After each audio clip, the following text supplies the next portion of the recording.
MSLI TV، رہنمائی بدلتی دنیا کے لیے۔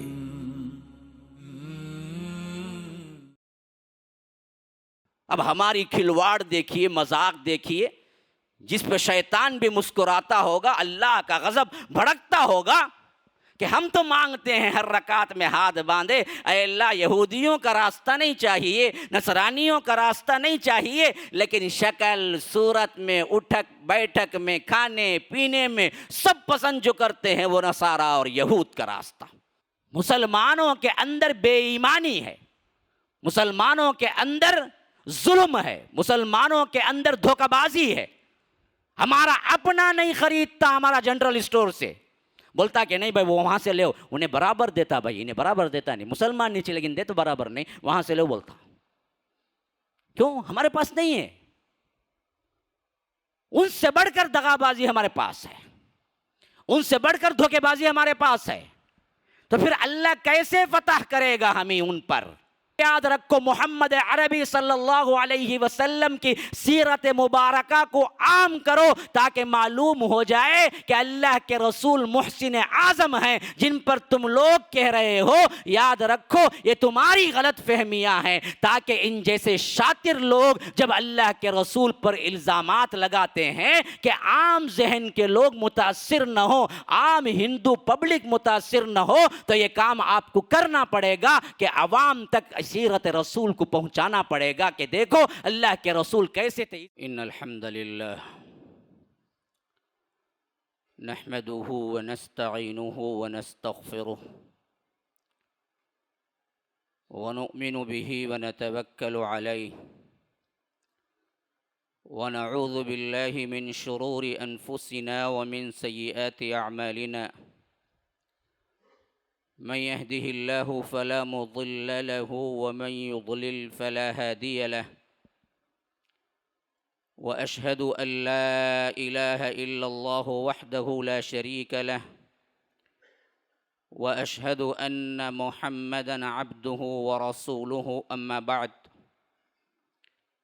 فإن خير الحديث كتاب الله، وخير الهدي هدي محمد صلى الله عليه وسلم، وشر الأمور محدثاتها وكل محدثة بدعة وكل بدعة ضلالة وفي رواية وكل ضلالة في النار۔ فأعوذ بالله السميع العليم من الشيطان الرجيم من همزه ونفثه ونفخه، وقضينا إلى بني إسرائيل في الكتاب لتفسدن في الأرض مرتين ولتعلن علوا كبيرا،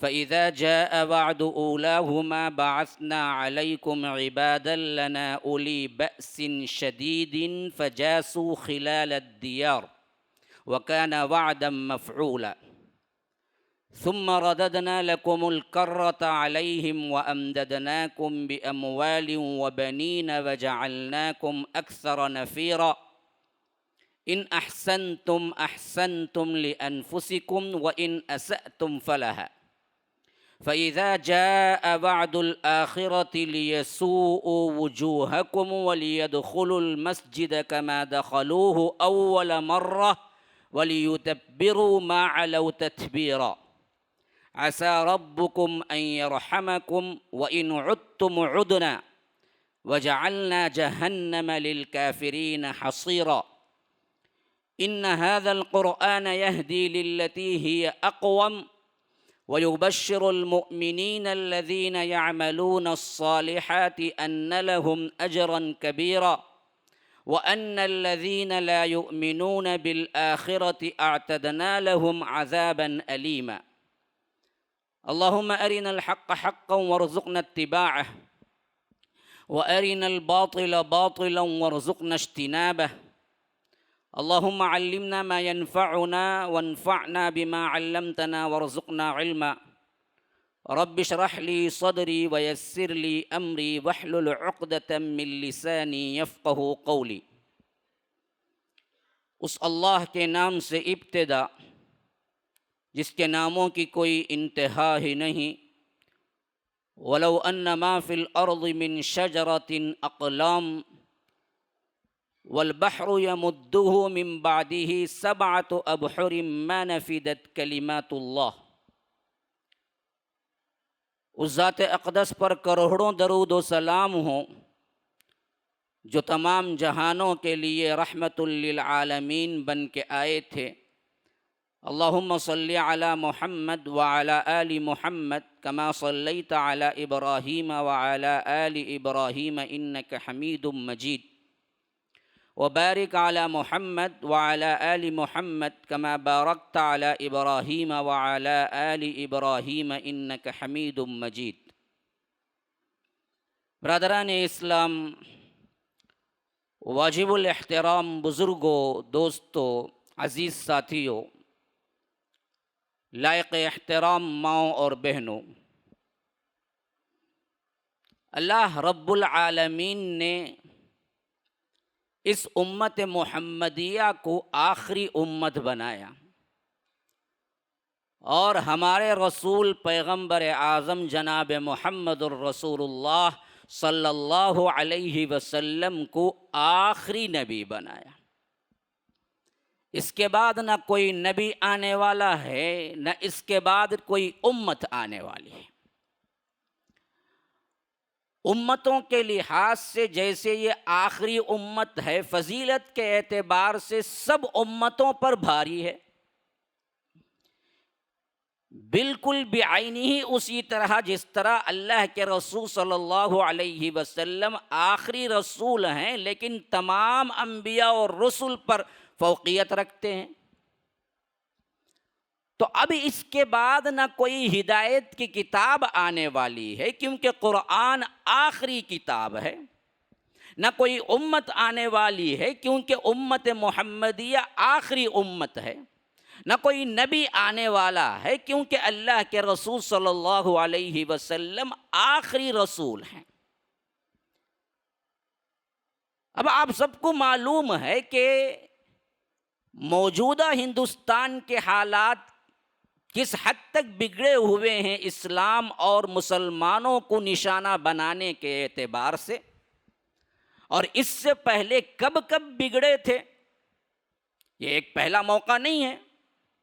اس سے پہلے بے شمار ایسے آزمائشوں کے حالات آئے ہیں جو اس سے بھی بدترین تھے، اور وہ بھی ہندوستان میں آئے تھے۔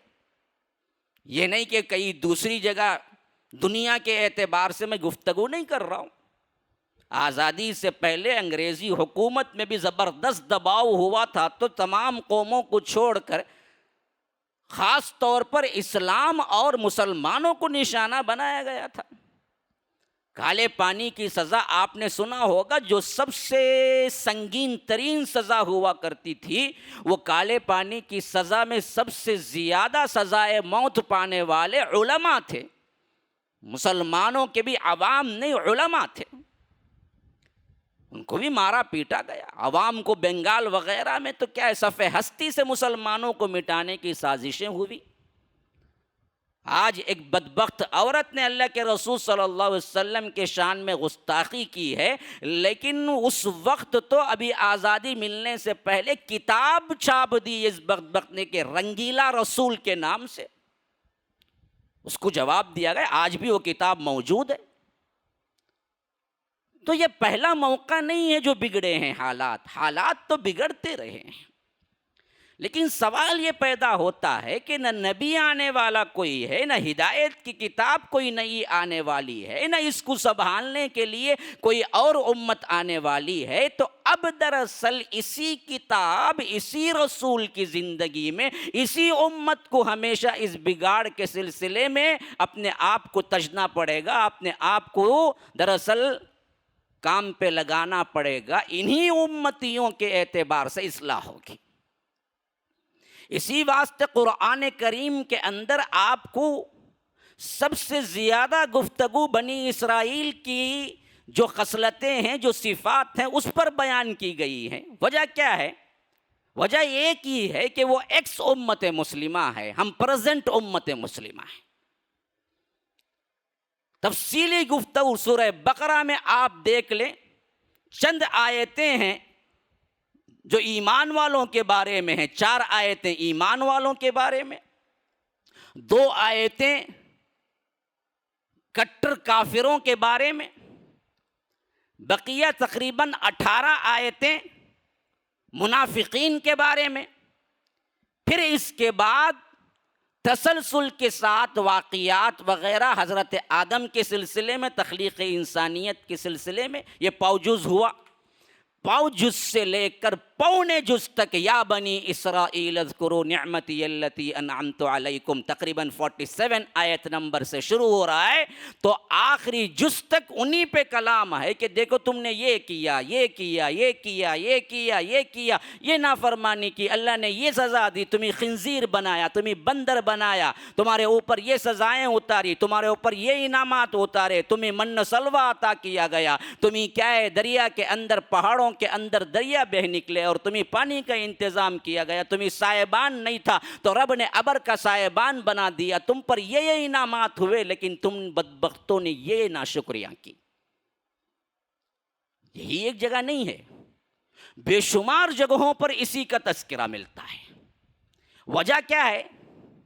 بنی اسرائیل کے لیے تو نہیں یہ قرآن اترا، وہ تو ایکس امت مسلمہ ہو چکی تھی، اب آنے والی وہ پوزیشن پہ تھی ہی نہیں. قیامت تک اللہ نے پھٹکار نازل کر دی اور قرآن میں وہ آیت رکھ دی، وَضُرِبَتْ عَلَيْهِمُ الذِّلَّةُ وَالْمَسْكَنَةُ وَبَاءُوا بِغَضَبٍ مِّنَ اللَّهِ. اللہ کی ذلت اور مسکنت تم پر طاری رہے گی اور اللہ کے غضب میں تم گرفتار رہو گے. کب تک؟ قیامت تک رہو گے. ہاں، اللہ تبارک و تعالیٰ نے قیامت تک ان پر پھٹکار کر دی. وہ کبھی بھی کچھ بھی نہ دنیا میں کچھ کر سکتے ہیں، نہ دراصل یہ بدل سکتے ہیں اپنی شریعت میں. اکا دکا کوئی مسلمان ہوا ہے تو ہوا ہے، لیکن کبھی یہ لوگ اسلام بحیثیت مجموعی نہیں قبول کیے تھے. لیکن ان پر تبصرہ کیوں؟ وجہ یہی ہے کہ یہ دراصل تمہارا رول ماڈل تھا، انہی پہ دیکھ کے تمہیں سدھرنا ہوگا. تم پر بھی یہی حالات آئیں گے، تم پر بھی انعامات اسی طرح کے ہوئے ہیں، اور تم انکار کرو گے تو تم پر بھی پھٹکار اسی طرح کی پڑے گی، کیونکہ وہ بھی حامل کتاب نبوت والی قوم تھی اور تم بھی حامل کتاب نبوت والی قوم ہو. تمہیں نبی بھی عطا ہوا اور تمہیں شریعت بھی عطا ہوئی. اس سے پہلے کوئی اور آپ کو نمونہ ملتا ہے تو وہ صرف اور صرف یہودی بنی اسرائیل ہیں، جن کو کتاب بھی عطا ہوئی، شریعت بھی عطا ہوئی اور حضرت موسیٰ جیسی شخصیت بھی عطا ہوئی. ہاں، انا ارسلنا الیکم رسولا شاہدا علیکم کما ارسلنا الی فرعون رسولا. آپ شاہد ہیں، آپ رسول ہیں، جو ہم نے بنا کے آپ کو بھیجا ہے بعینی، اسی طرح، اسی مثال کی طرح جیسے ہم نے حضرت موسیٰ کو فرعون کی طرف بھیجا تھا. تو اللہ کے رسول صلی اللہ علیہ وسلم کی مثال حضرت موسیٰ سے دے کر اور فرعون کی طرف بھیجا تھا. یہ اشارہ امت مسلمہ کی حیثیت سے دیا گیا کہ دیکھو یہ امت، یہ نبی اسی طرح کی ایکس امت کوئی تھی تو وہ بنی اسرائیل تھی. ان پر بھی اللہ نے ایسے ہی انعامات کیے اور ان کی تاریخ 2000 سالہ تاریخ ہے، جس کے پاداش میں انہوں نے جو کچھ بھی کیا اللہ نے ان کو امامت سے نکال پھینکا. وَأَنِّي فَضَّلْتُكُمْ عَلَى الْعَالَمِينَ، تمام عالموں پر ہم نے فضیلت عطا کی تھی، لیکن ان عالموں پر سے فضیلت کو نکالا اور بدترین قوم بنا کے رکھ دیا، حتیٰ کہ وہ ایسی قوم تھی جس کو رب نے کہا کہ من لعنہ اللہ وغضب علیہ وجعل منہم القردة والخنازیر وعبد الطاغوت اولئک شر مکانا واضل عن سواء السبیل. اللہ نے اس پر لعنت کی اور ان کے اندر سے اللہ نے سور بنائے، بندر بنائے، اور یہ دراصل سب سے بری جگہ میں رہے. حتیٰ کہ فرمایا کہ لعن الذین کفروا من بنی اسرائیل علی لسان داؤد وعیسی بن مریم. اللہ تبارک و تعالی نے داؤد اور حضرت عیسیٰ جیسے نبیوں کے ذریعے، رسولوں کے ذریعے ان پر خصوصیت کے ساتھ لعنت کی. اللہ نے خصوصیت کے ساتھ لعنت کی کہ ان پر لعنت کرو، یہ بدبخت ترین قوم ہے. کن کو؟ حضرت داؤد کو حکم ہوا، حضرت عیسیٰ ابن مریم کو حکم ہوا، جو رب کہتا ہے خود. لعن الذین کفروا من بنی اسرائیل علی لسان داؤد وعیسی ابن مریم. حضرت داؤد کی زبانی، حضرت عیسیٰ ابن مریم کی زبانی ان لوگوں پر لعنت کی گئی کہ یہ ایسی بدبخت ترین قوم تھی جو اللہ کے انعامات پر شکر ادا کرنے کے بجائے اور نڈر ہو گئی اور اللہ کے نافرمانی میں اس حد تک آگے نکل گئی کہ اللہ تبارک و تعالی نے انہیں اس منصب سے نکال پھینکا اور اسی جگہ بعینہ ہی کسی کو بٹھایا تو وہ امت مسلمہ تھی۔ تو امت مسلمہ آنے کے بعد اللہ تبارک و تعالی نے سب سے زیادہ تنبیہ یہی کی کہ دیکھو ان لوگوں نے جس طرح اپنا مقام کھویا، ان لوگوں نے جس طرح گناہوں کے ذریعے اللہ تبارک و تعالی کا عتاب اپنے اوپر نازل کیا، مستحق غضب ٹھہرے، ویسے ہرگز نہ ہو جانا۔ تم ہر ایک رکعت میں دعا مانگنا یہی کہ اہدنا الصراط المستقیم، اے اللہ سیدھا راستہ بتا، صراط الذین انعمت علیہم، ان لوگوں کا راستہ جن پر تو نے انعام کیا ہے، غیر المغضوب علیہم ولا الضالین، ان لوگوں کا راستہ ہرگز بھی نہیں اے رب جو مغضوب ہوئے اور جو گمراہ ہوئے۔ صحیح ترین تفسیر کے مطابق المغضوب علیہم جو مغضوب ہوئے الیہود یہودی ہیں، ولا الضالین جو گمراہ ہوئے النصارى وہ عیسائی ہیں۔ ہمیشہ ہر رکعت میں دعا مانگنا ہے تمہیں، اے اللہ ہمیں یہودیوں کے راستے پہ نہ چلا، اے اللہ ہمیں نصرانیوں کے راستے پر نہ چلا، اے اللہ ہمیں صرف انبیاء اور رسل اور صالحین کے راستے پہ چلا۔ انعمت علیہم کون ہے؟ وہی ہیں اولئک الذین انعم اللہ علیہم من النبیین والصدیقین والشہداء والصالحین۔ اللہ تعالیٰ دوسری جگہ اس کی وضاحت کر رہا ہے سورہ نساء میں۔ منعم علیہ گروہ کون ہے؟ اللہ نے انعامات کن پہ نازل کیے؟ اللہ نے کہا کہ انعم اللہ علیہم من النبیین، انبیاء پر، والصدیقین، صدیقین پر۔ کون ہے صدیق؟ ابو بکر صدیق، اما عائشہ صدیقہ، حضرت مریم صدیقہ و امہ صدیقہ۔ شہداء سے بڑھ کر انبیاء سے کم ایک درجہ ہے، وہ ہے صدیقیت کا درجہ۔ فرمایا کہ وہ صدیقین، پھر فرمایا وہ شہداء، شہیدوں سے بھی بڑا مرتبہ ہے ان لوگوں کا جو صدیق ہیں، ان کے راستے پہ چلانا اور شہداء کے راستے پہ چلانا۔ پھر فرمایا والصالحین، عام لوگوں کے، صالح لوگوں کے راستے پہ چلانا، یہود و نصارہ کے راستے پہ نہ چلانا۔ اب ہماری کھلواڑ دیکھیے، مذاق دیکھیے، جس پہ شیطان بھی مسکراتا ہوگا، اللہ کا غضب بھڑکتا ہوگا کہ ہم تو مانگتے ہیں ہر رکعت میں ہاتھ باندھے، اے اللہ یہودیوں کا راستہ نہیں چاہیے، نصرانیوں کا راستہ نہیں چاہیے، لیکن شکل صورت میں، اٹھک بیٹھک میں، کھانے پینے میں سب پسند جو کرتے ہیں وہ نصارہ اور یہود کا راستہ۔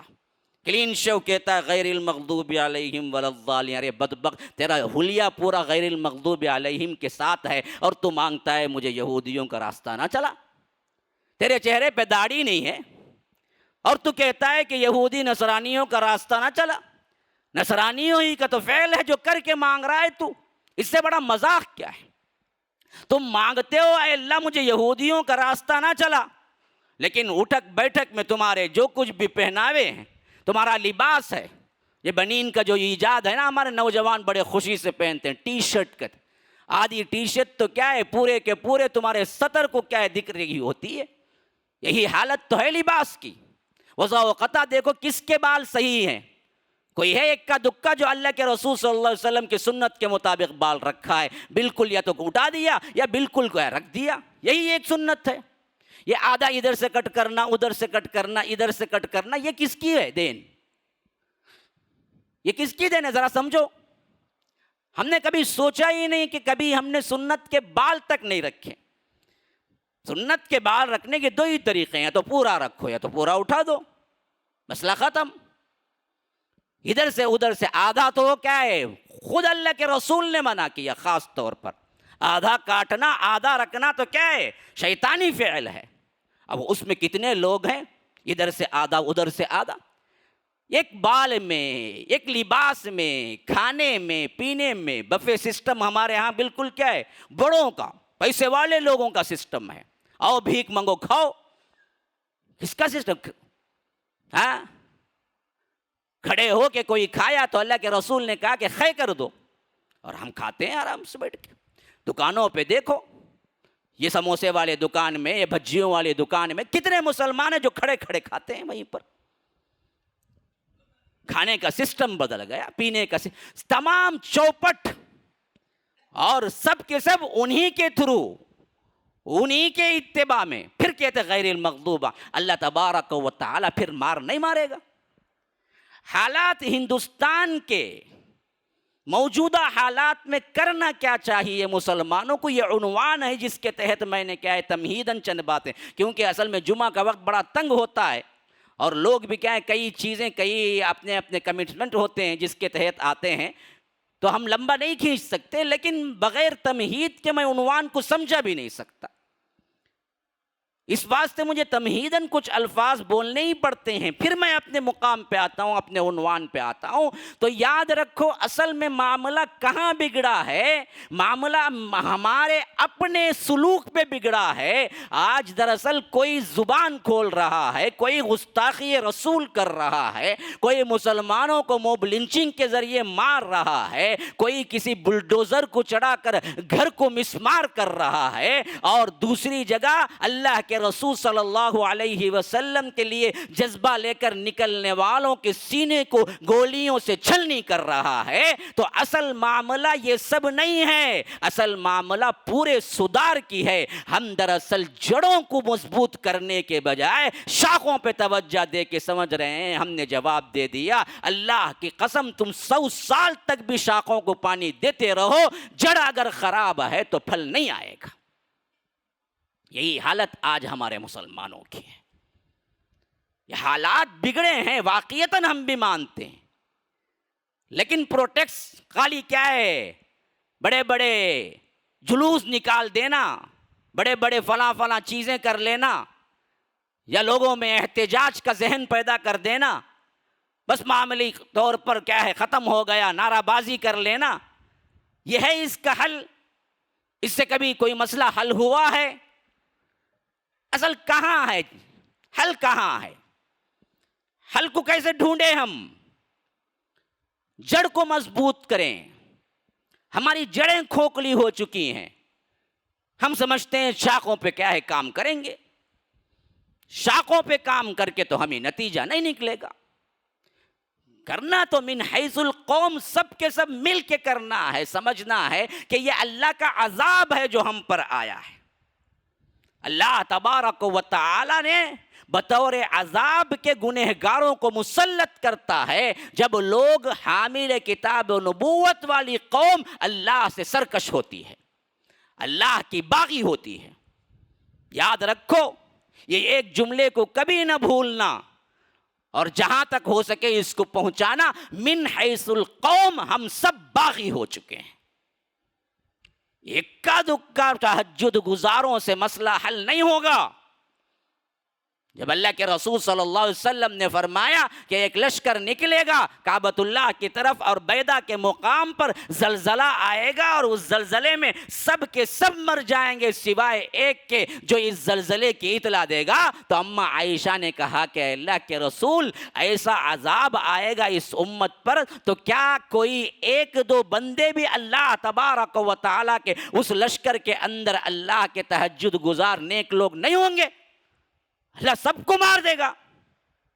کہا کہ اللہ کے رسول صلی اللہ علیہ وسلم نے تھے اس کے اندر اچھے لوگ، لیکن برے لوگ جب زیادہ ہو جاتے ہیں، اچھے کم ہو جاتے ہیں، تو پھر ان اچھوں کی کوئی گارنٹی نہیں ہوتی. ہاں اللہ بحیثیت مجموعی برائی کو دیکھتا ہے. ہاں اللہ کل قیامت کے دن انہیں اٹھائے گا تو ان کی نیتوں پر اٹھائے گا، انہیں جو نیک لوگ ہیں ان کو جنت دے گا، لیکن جب عذاب آئے گا تو سب کو لے ڈوبے گا. اچھے برے کی تمیز نہیں ہوگی. کیوں؟ دراصل اچھے کم ہو گئے اور برے زیادہ ہو گئے. یاد رکھو جب برائی عام ہو گئی تو پھر اچھائی، وہ جو مقولہ مشہور ہے نا جی، یوں کے ساتھ گھن بھی پس جاتا ہے. آپ کپڑے دھونے بیٹھیں گے تو آپ کے ہاتھ بھی صاف ہو جائیں گے، حالانکہ آپ کی نیت ہاتھ صاف کرنے کی نہیں تھی، آپ کی نیت تو کپڑے دھونے کی تھی. لیکن جیسا صابن لگا، سرف لگا، تو آپ کے ہاتھ بھی پاک ہو گئے. بعینی اسی طرح جو اس میں کم تعداد میں ہوں گے مصلحین، کم تعداد میں ہوں گے صالحین. عذاب جب آئے گا ان صالحین کو الگ سے بچایا نہیں جائے گا، صالح بھی مارا جائے گا، برائی کا جو منبع ہے اسے. اسی لیے فرمایا کہ واتقوا فتنہ لا تصیبن الذین ظلموا منکم خاصہ. اس فتنے سے ڈرو، اس عذاب سے ڈرو، جب وہ آئے گا تو صرف اور صرف گنہگاروں کو نہیں پکڑے گا، خاص گنہگاروں کو نہیں پکڑے گا، سب کو پکڑے گا، عام سب کی سب پس جائے گی. ہاں، اب مارنے والے کو یہ نہیں کوئی پوچھتا کہ تو نمازی ہے یا بے نمازی ہے. موب لنچنگ کے ذریعے کتنے بچوں کو کیا ہے مار دیا گیا، اور کتنے لوگوں کو کیا ہے بے گناہ جرم میں جیلوں میں ڈال دیا گیا. ان سے یہ نہیں پوچھا گیا کہ تم نمازی ہو، غیر نمازی ہو، تہجد گزار ہو، تہجد نہیں پڑھتے ہو، یہ نہیں پوچھا گیا. سب پسے، برے لوگ بھی گئے، اچھے لوگ بھی گئے اور جا رہے ہیں. پوری امت مسلمہ ٹارگٹ پہ ہے. کب کسے آئے گا، کیا آئے گا پتہ نہیں، کوئی پوچھنے والا نہیں ہے. اور یہ سلیکشن جو ہوا ہے نجی کے قریب میں ایک گھر کو کیا ہے صرف اس وجہ سے کہ اس نے آواز اٹھائی اسے مسمار کر دیا گیا. یہ تو بعینی ہی وہی سسٹم ہے جو فلسطین میں سب سے پہلے رواج ہوا وہاں کے مسلمانوں کو نکالنے کے لیے. جو آج ہمارے ہاں فلسطین کے اندر مسلمان آٹے میں نمک کے برابر بھی نہیں ہے، جبکہ 100% مسلم کنٹری 60 سال پہلے، وہ صرف 60 سال پہلے، 600 سال پہلے نہیں بول رہا ہوں میں، 60 سال پہلے 100% مسلم کنٹری ہو. اور دنیا کی تاریخ میں میپ میں اسرائیل تھا ہی نہیں. اب وہاں پر مسلمان جی نہیں سکتا، مسلمان کو جگہ نہیں. اور سب سے پہلے جو طریقہ اختیار کیا گیا وہ یہی تھا کہ چھوٹے چھوٹے جرم پر ان کے گھروں کو مسمار کر دینا اور ان کی جگہوں کو قبضہ کر لینا. جو یہاں پر باقاعدہ سیکھ کے آ کے کام شروع کیا گیا ہے. اور ہمیں اپنی بریانی سے لگاؤ ہے، دم کے روٹ سے لگاؤ ہے، میٹھے سے لگاؤ ہے، متنجن سے لگاؤ ہے، اور ڈبل کا میٹھا تو ہم بہت شوق سے کھاتے ہیں. ہم تو کیا ہے اتنے ڈشز میں اپنے پورا مرکز ہمارا اسی پہ ہے، کھاؤ بناؤ کھلاؤ. ہاں، یہ کیک بھی دراصل کیا ہے 9 طریقے کے ڈش، کوئی 11 طریقے کے ڈش رکھتا کہتے، نکے میں الگ کہتے، ولیمے میں الگ کہتے، آئس کریم 4 قسم کے کہتے. ارے بیوقوف، یہ قسم کا آئس کریم کھایا تو بس نہیں ہوں گا تیرے پیٹ کو، تجھے 5 قسم کے آئس کریم چاہیے. اس میں تو ہم دل کھول کے خرچہ کر رہے ہیں. ایک شادی کے لحاظ سے کیا ہے 6 مہینے پہلے بکنگ، شادی خانے والوں کو بھی معلوم ہے 6 مہینے پہلے بکنگ کرو تبھی ملے گا شادی خانہ، ورنہ تو شادی خانہ نہیں ملتا. شادی خانے کو کوئی پوچھنے والا بھی نہیں ہوتا تو پھر کیا ہے 1 دن پہلے بھی مل جاتا. کیا ضرورت ہے شادی خانے کی؟ میں پوچھتا ہوں، شادی ولیمہ ہو، نکاح ہو، شادی خانے کی ضرورت کیا ہے؟ گھر میں کرو نا جی. کسی بھی دوست کے گھر کے کیا ہے ٹیرس لے لو، کر لو، گھر بڑا نہیں ہے. نہ نکاح کے لیے ضروری ہے. بتاؤ اللہ کے رسول صلی اللہ علیہ وسلم کے زمانے مبارک میں مدینے میں کتنے شادی خانے تھے؟ نام بتاؤ ذرا، کتنے شادی خانے؟ کہ شادیاں نہیں ہوئی کیا؟ ہاں، کتنے شادی خانے تھے؟ خلفائے راشدین کے زمانے میں کتنے شادی خانے تھے؟ بتاؤ بتاؤ نا بھائی. پورے 30 سال میں ایک شادی خانے کا نام بتاؤ. فلاں شادی خانے میں حضرت ابوبکر عمر جمع ہوئے، فلاں شادی خانے میں حضرت علی کے زمانے میں اتنے صحابہ جمع ہوئے، شادی ہوئی. بتاؤ نا کہاں شادی خانے تھے؟ ہم نے تو دنیا کے اندر کے تمام تر رواج انہی لوگوں سے لیے اور پھر کہتے ہیں کہ ہم پہ ظلم ہو رہا ہے. ظلم نے تو کیا ہوگا، رحمتیں برسیں گی. حالات جو کچھ بھی ہیں آج اس کے ذمہ دار ہم ہیں پہلے. اس کے لیے ٹھوس قدم صرف اور صرف احتجاج سے نہیں ہوگا میرے بھائی.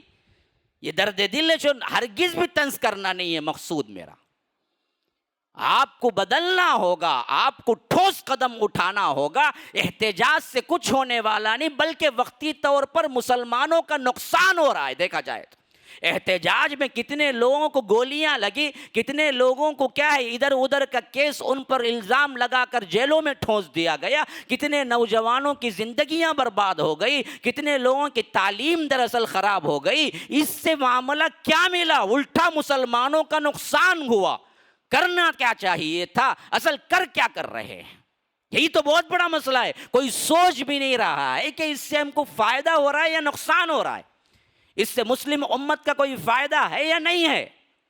حالات ہی بالکل کوئی سوچ بچار کرنے والا، کوئی ایک اچھا لیڈر، ایک مخلص لیڈر نہیں ہے ہمارے ہاتھوں میں۔ یہی سب سے بڑا رونا ہے۔ حالات کے اعتبار سے اصل میں ٹھوس قدم اٹھانا ہوگا جو کتاب و سنت پر مبنی ہو، اور جو تمہیں بتاتا ہو کہ دیکھو ریمیڈی یہی ہے۔ اور اللہ کی قسم، جب اللہ قرآن میں کوئی ریمیڈی بتاتا ہے تو اللہ جھوٹ بولتا نہیں، اور اللہ جو بولتا ہے وہ کر کے رہتا ہے۔ اگر کسی کا اعتقاد یہ ہو کہ اللہ جھوٹ بولتا ہے تو وہ کافر ہے۔ ومن احسن من اللہ قیلا ومن اصدق من اللہ حدیثا، اللہ سے بڑھ کر سچ بولنے والا کون ہے؟ اللہ بتاتا ہے کہ تمہارے لیے اصل بقا کہاں ہے، ان چیزوں میں نہیں، چیخ و پکار میں نہیں۔ اسموتھ طریقے سے کام کرو، کام میں لگ جاؤ۔ ابھی بھی ہوش میں نہیں آؤ گے، ابھی بھی میں میرے بچے دوسرے سب لچے، یہی حالت رہے گی۔ ابھی بھی تمہاری شادیاں ویسے ہی لاکھوں میں ہوں گی، ابھی بھی حالات تمہارے فنکشن ایسے ہی ہوں گے، ابھی بھی تمہارے گھر کے حالات بے پردگی کے ایسے ہی ہوں گے۔ اللہ کی قسم تم ہزار نہیں لاکھ احتجاج کر لو، کوئی چیز نہیں بدلے گی۔ اس حیثیت سے چند نکات کہہ کے میں بات کو ختم کرتا ہوں۔ دیکھیے، نمبر 1، تمہاری بقا کا ضامن ہمیشہ سے بنا قرآن نے جو آپ کو بتایا وہ کیا ہے؟ استغفار اور توبے کو لازم پکڑو۔ گناہ کرو یا نہ کرو، بہت سے لوگوں کو یہ بہت بڑی غلط فہمی ہے، گناہ پہ توبہ کرتے ہیں، یہ تمہاری جہالت ہے۔ گناہ پہ توبہ نہیں ہوتا، گناہ پہ توبہ کرنا تو ضروری ہو جاتا ہے۔ توبہ خود ایک عبادت ہے۔ اللہ کے رسول صلی اللہ علیہ وسلم فرماتے ہیں، حضرت انس بن مالک روایت کر رہے ہیں کہ ایک مجلس میں اللہ کے رسول صلی اللہ علیہ وسلم 70 مرتبہ استغفر اللہ توبہ کرتے تھے، اور ایک روایت میں ہے کہ 100 مرتبہ۔ تو جو رسول اللہ تبارک و تعالی نے ڈکلیئر کر دیا کہ آگے پچھلے سب گناہ معاف، لیغفر لک اللہ ما تقدم من ذنبک وما تأخر علیہ، اس کو توبہ کرنے کی ضرورت کیا پڑی جی؟ تو اس بات سے معلوم ہو گیا کہ توبہ اصل خود ایک عبادت ہے، یہ گناہ پر نہیں ہوتا۔ ہمیشہ کرتے رہا، گناہ کرو یا نہ کرو۔ یہ اور بات ہے کہ ہمارا لمحہ لمحہ گناہ میں ہی بیٹتا ہے، مسجد میں بیٹھ کے بھی گناہ کرتا ہوں۔ اب تو ہے نا ڈبے، مسجد میں 5 منٹ وقت ملا اسے فوراً کھولنے کو دیکھتا کیا ہے، واٹس اپ کیا آیا ہے، فیس بک کیا آیا، مسجد میں بیٹھ کو دیکھتا ہوں۔ حرام کاری مسجد میں کرتا ہوں، مسجد میں نہیں بچا تو بازار میں بچے گا۔ ہمارا تو لمحہ لمحہ اسی میں بیتتا ہے۔ لیکن اگر کوئی صالح ہے جو گناہ کرتا نہیں ہے، کیا اس پر توبہ ضروری نہیں ہے؟ نہ، توبہ خود عبادت ہے۔ توبہ ایک ایسی چیز ہے جس سے رب العالمین تمہاری بقا کا ضامن لیا ہے۔ میں نہیں کہہ رہا ہوں، جاوید کی بات نہیں ہے، یہ رب العالمین کی بات ہے۔ فرمایا کہ وما کان اللہ لیعذبہم وانت فیہم وما کان اللہ معذبہم وہم یستغفرون۔ آ گئی وہ بات۔ اللہ تبارک و تعالی نے فرمایا کہ اللہ کا وہ کام نہیں، اے اللہ کے رسول، اگر آپ کی ذات کہیں کسی قوم میں ہو تو ہم آپ کے ہوتے ہوئے اس قوم کو عذاب نہیں دیتے۔ اچھی طرح سنو، غور سے سنو، سمجھو بات کو۔ اللہ نے کیا کیا؟ اصول کیا بنایا؟ فرمایا کہ وما کان اللہ لیعذبہم وانت فیہم۔ اللہ کا یہ کام نہیں کہ جب رسول بحیثیت رسول اور زندہ وہاں پر موجود ہو تو اللہ کا یہ کام نہیں کہ رسول کو ہوتے ہوئے اس قوم کو عذاب دے۔ اللہ یا تو رسول کو وہاں سے نکال لیتا ہے یا تو اللہ ہجرت کا حکم دے دیتا ہے۔ جیسے ہی رسول اس قوم سے باہر نکلتے ہیں تبھی قوم کو عذاب آتا ہے۔ رسول کے ہوتے ہوئے اللہ کسی قوم کو عذاب نہیں دیتا۔ اللہ کے رسول سے بھی خاص طور پر خطاب کر کے فرمایا وما کان اللہ لیعذبہم وانت فیہم، اللہ کا یہ کام نہیں کہ اللہ کے رسول آپ موجود ہو مکے میں اور اللہ تبارک و تعالی ان مشرکین کی سرگرمیوں اور ان کی سرکشیوں پر اللہ عذاب نازل کر دے، یہ ہو نہیں سکتا۔ تو رسول کی ذات عذاب الہی کو روک دیتی ہے۔ یا رب میرے رسول کی شان دیکھو، اور لوگ ہم کو کہتے ہیں کہ ہم گستاخ رسول ہیں۔ اہل الحدیث اگر اللہ کے رسول صلی اللہ علیہ وسلم کے گستاخ ٹھہریں تو پھر کائنات میں کوئی ہے ہی نہیں تعریف کرنے والا۔ تو یہ اللہ تبارک و تعالی اپنے رسول کی شان بیان کرتا ہے کہ اگر آپ کہیں ہوں تو اللہ عذاب نازل نہیں کرتا۔ یہ اصول ہے کہ رسول کی ذات اللہ کے عذاب کو روک دیتی ہے۔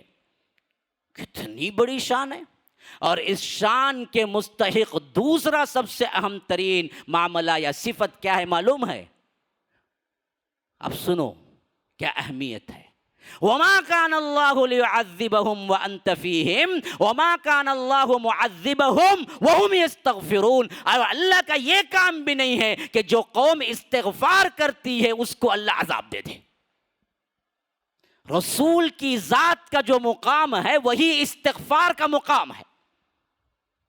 اللہ نے کہا کہ اس قوم کو بھی ہم نیست و نابود نہیں کرتے جو استغفر اللہ استغفار کرتی ہے، اسی قوم کو ہم برباد کرتے ہیں جو اللہ کے طرف توبہ اور انابت کو چھوڑ دیتی ہے، استغفار کو چھوڑ دیتی ہے۔ ورنہ اگر استغفار کرتے یہ لوگ تو یاد رکھو ہم کبھی بھی ان کو برباد نہیں کرتے۔ اسی لیے فرمایا حضرت نوح نے اپنی قوم سے فَقُلْتُ اسْتَغْفِرُوا رَبَّكُمْ إِنَّهُ كَانَ غَفَّارًا يُرْسِلِ السَّمَاءَ عَلَيْكُمْ مِدْرَارًا وَيُمْدِدْكُمْ بِأَمْوَالٍ وَبَنِينَ وَيَجْعَلْ لَكُمْ جَنَّاتٍ وَيَجْعَلْ لَكُمْ أَنْهَارًا، کہ اگر تم استغفار کرو اپنے رب سے تو رب موسلا دھار بارش تمہیں برسائے اور اس کے ذریعے تمہارے بنجر زمین کو لہلاتے کھیتوں میں تبدیل کر دے، اور تمہارے مال میں برکت عطا کر دے، اور تمہاری اولاد میں برکت عطا کر دے۔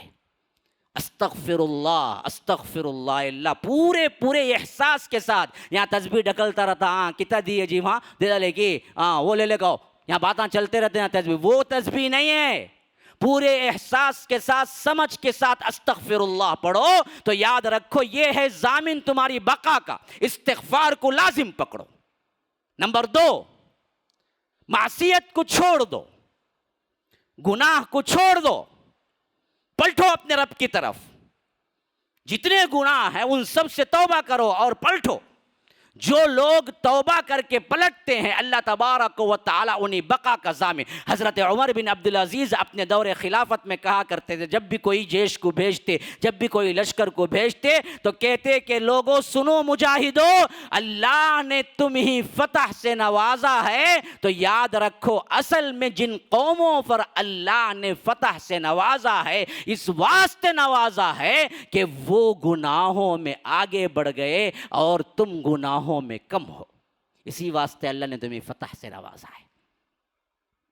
اگر تم بھی وہی گناہ کرنے لگے یا ان کے برابر کے گناہ ہو جائیں تو پھر اللہ تبارک و تعالی تمہیں اور انہیں ایک کر دے اور تمہیں فتح نہ دے۔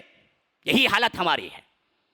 آج یہ لوگ ہم پر مسلط ہیں اور ہمیں موب لنچنگ کے ذریعے دوسرے ذرائع سے ہمیں مار رہے ہیں اور اللہ کی کوئی مدد نہیں آ رہی ہے، تو وجہ یہ ہے مسلمانوں ان کے اور ہمارے گناہ ایک نہیں ہیں بلکہ ہم دگنے گنہگار ہیں۔ یاد رکھو۔ آپ پوچھیں گے کیسے مولوی صاحب، انہیں مشرک ہے، ہمیں تو اللہ کو مانتے ہیں۔ ہم میں بھی کئیوں اللہ کو مانتے ہوئے مشرک ہیں، کئیوں۔ بتاؤ کون نہیں ہے؟ شرک کتنا عام ہے ہمارے اندر؟ درگاہوں کو آباد کون کر رہا ہے؟ بے حیائی میں دیکھو ان سے آگے بڑھ کے بے حیا ہیں، تجارت میں دیکھو، دھوکہ بازی میں دیکھو، غیر مسلم کمپنیز جو نام کمائے ہیں ایمانداری میں، مسلم کمپنیز آج تک وہ نام نہیں کما سکے، کیونکہ ان کے اندر ہمیشہ کیا ہے؟ چال بازی ہوتی ہے، 2 نمبری ہوتی ہے۔ مسلمانوں کے اندر بے ایمانی ہے، مسلمانوں کے اندر ظلم ہے، مسلمانوں کے اندر دھوکہ بازی ہے۔ ہمارا اپنا نہیں خریدتا ہمارا جنرل اسٹور سے، بولتا کہ نہیں بھائی وہ وہاں سے لے انہیں برابر دیتا، بھائی انہیں برابر دیتا نہیں، مسلمان نیچے لیکن دے تو برابر نہیں، وہاں سے لے بولتا. کیوں؟ ہمارے پاس نہیں ہے. ان سے بڑھ کر دغا بازی ہمارے پاس ہے، ان سے بڑھ کر دھوکے بازی ہمارے پاس ہے. تو پھر اللہ کیسے فتح کرے گا ہمیں ان پر؟ تو اسی لیے نمبر 2 یاد رکھو، معصیت کو چھوڑو. گناہ ان کے اور ہمارے برابر ہو گئے تو فتح نہیں ہوگی، اگر بڑھ جائیں تو ان کو اللہ مسلط کر دے گا. نمبر 3 نسخہ یاد رکھو، اسلام کو پھیلاؤ، اس کے لیے تن من دھن لگاؤ. جو کوئی بھی اسلام کو پھیلاتا ہے یا دعوتی طور پر کام میں منہمک ہو جاتا ہے، اللہ اس کو نیست و نابود نہیں کرتا. بقا کے لیے اسلام کو پھیلانا پڑے گا. نمبر 4 یاد رکھو، محمد عربی صلی اللہ علیہ وسلم کی سیرت مبارکہ کو عام کرو تاکہ معلوم ہو جائے کہ اللہ کے رسول محسن اعظم ہیں جن پر تم لوگ کہہ رہے ہو. یاد رکھو یہ تمہاری غلط فہمیاں ہیں، تاکہ ان جیسے شاطر لوگ جب اللہ کے رسول پر الزامات لگاتے ہیں کہ عام ذہن کے لوگ متاثر نہ ہو، عام ہندو پبلک متاثر نہ ہو، تو یہ کام آپ کو کرنا پڑے گا کہ عوام تک سیرت رسول کو پہنچانا پڑے گا کہ دیکھو اللہ کے رسول کیسے تھے. اسی واسطے اس ہفتے کا جمعہ اور اس ہفتے کے اتوار کا جو مضمون میں نے رکھا، یہی رکھا کہ اللہ کے رسول صلی اللہ علیہ وسلم نے دشمنوں کے ساتھ کیسے سلوک کیا، اپنوں کے ساتھ نہیں غیروں کے ساتھ بھی اللہ کے رسول نے کیسے سلوک کیا. یہ بتانا ہے ایک غیر مسلم کو کہ دیکھو یہ تمہارے لیے بھی رحمت بن کے آئے تھے، ہمارے لیے تو رحمت ہی رحمت ہیں، لیکن تمہارے لیے بھی وما ارسلناک الا رحمتا للعالمین، عالم انسانیت کے لیے رحمت ہے جیسے رب العالمین تمام عالموں کے لیے رحمت ہے. یہ بتانا تمہارا فریضہ ہے. تم کو خود نہیں معلوم ہے کہ اللہ کے رسول کی سیرت کیا ہے تو بتائیں گے کیا؟ پڑھو. اس کے بعد سمجھو سب سے اہم ترین کام جو سازشی ذہنیت ہے اور جو مخلاف ذہنیت ہے، یہ پورے غیر مسلموں میں 1 یا 1.5% ہے. بقیہ سب عام ذہنیت رکھنے والے لوگ ہیں. ان کو قریب لانا ہے. کیسے لائیں گے؟ سوشل سروس کے ذریعے. جو اللہ کے رسول صلی اللہ علیہ وسلم نے فرمایا کہ حلف الفضول کے بارے میں کہ اگر مجھے آج بھی بلایا جائے تو میں جاؤں گا، اور مجھے وہ سرخ اونٹوں سے زیادہ بہتر ہے. حلف الفضول کیا آرگنائزیشن تھا معلوم ہے؟ حلف الفضول اللہ کے رسول کے دور مبارک میں نبوت ملنے سے پہلے مکے کے اندر ایک آرگنائزیشن قائم ہوا تھا. وہ قائم ہوا تھا کس واسطے معلوم ہے؟ مظلوموں کی ہم مدد کریں گے. کوئی بھی ظالم کسی سے کوئی پیسہ لے، قرضہ لے، واپس نہیں دے گا تو ہم جا کے لڑیں گے، اس کا حق اس کو دلائیں گے. اس میں اللہ کے رسول کو بھی بلایا گیا تو اللہ کے رسول نے شریک ہوئے. نبوت کے بعد مدنی زندگی میں بھی اللہ کے رسول کہا کرتے تھے ایسا کوئی آرگنائزیشن آج بھی مجھے بلائے تو ابھی بھی باوجود وہ لوگ کافر و مشرک ہوتے ہوئے اگر وہ مجھے بلائیں گے تو میں جاؤں گا، شامل ہوں گا. مجھے دراصل یہ چیز اتنی پسند ہے کہ سرخ اونٹ سے زیادہ پسند ہے. گویا کہ کیا ہے، سب سے ٹاپسٹ کار ہمارے جو BMW آڈی فلاں ہے نا، اس سے بھی زیادہ وقت رکھتا تھا اس وقت سرخ اونٹ. تو فرمایا کہ سرخ اونٹ سے زیادہ مجھے پسند ہے. تو کرنے کا کام کیا ہے؟ سوشل سروس کے ذریعے عام ہندوؤں کے، عام انسانوں کے دل کو جیتو. یہ کام لگاؤ. یہ ٹھوس کام ہے، میں بتا رہا ہوں، جس سے ہماری بقا ہے. اور آخری کام، اپنے اخلاق پہ توجہ دو اور دین اور دنیا کی سائملٹینیسلی تعلیم حاصل کرو. دونوں تعلیمات آپ کے پاس ہوں. ہمارے اسلاف کامیاب ہوئے تو اسی واسطے ہوئے.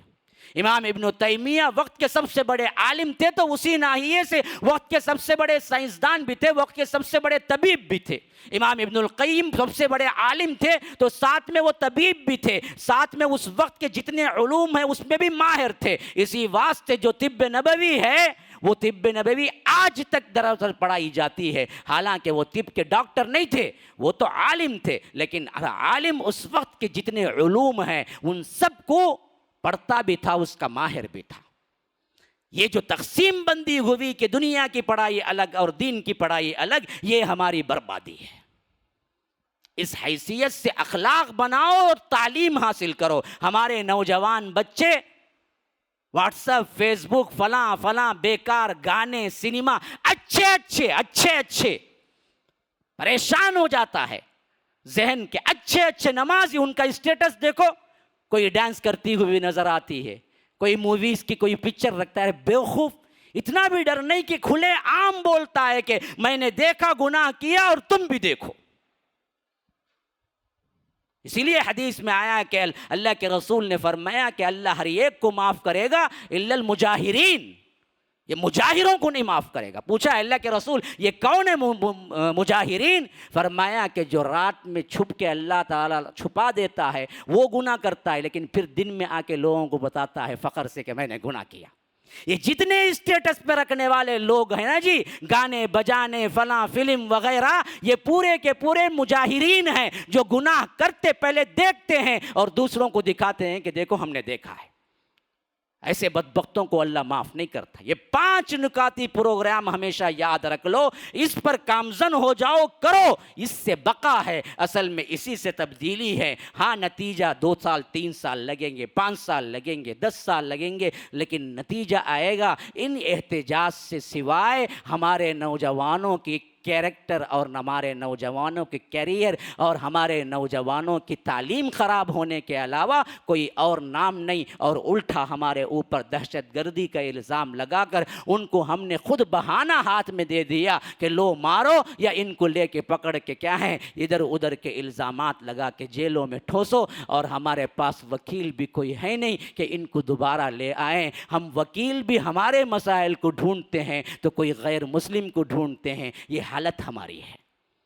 یہ حالت رہتے ہوئے ہم دراصل اس طرح کے کام میں رہیں گے تو پھر نتیجہ کیا نکلے گا میرے بھائیو؟ اللہ تبارک و تعالی سمجھ کی توفیق عطا فرمائے. اللہ تبارک و تعالی ہم نے جو کچھ سنا ہے اس پر عمل کی توفیق عطا فرمائے. اللہ تبارک و تعالی ہمارے گناہوں کو معاف فرمائے. اللہ تبارک و تعالی جیسے ہم سب کو یہاں اکٹھا فرمایا ہے امام الانبیاء سید المرسلین و آخرین جناب محمد الرسول اللہ صلی اللہ علیہ وسلم کے ساتھ جنت الفردوس میں بھی اکٹھا فرمائے. ھذا وباللہ التوفیق صلی اللہ وسلم علی نبینا محمد. اسأل اللہ لی ولکم ولسائر المسلمین من کل ذنب فاستغفروہ انہ هو الغفور الرحیم.